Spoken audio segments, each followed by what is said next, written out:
Ang male politician na pinag-uusapan ng ngayon, hindi dahil sa kanyang trabaho, kundi dahil sa isyong bumabalot sa kanyang personal na buhay. Matapos ang ilang taong relasyon na akala ng marami ay matibay, bulong ng mga malalapit sa kanila na tuluyang gumuho ito nang may matuklasang hindi kayang palampasin ng kanyang sikat na jowa. So, ito si politiko, si Guy.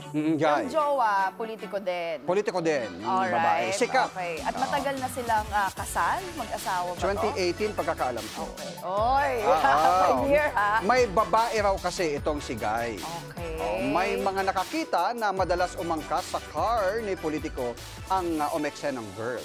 Oh, uy, walang tint, tita. Tahimik lang ang dalawang kampo, sabi ng mga kaibigan, pinili ng female politician na manatiling dignified.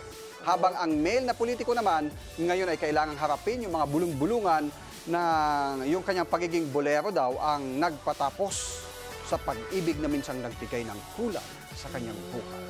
So talagang iiwanan niya na si wifey for Actually, the babe? Lately lang na Or tuluyan na sila. Hindi na kinaya. Hiwalay na.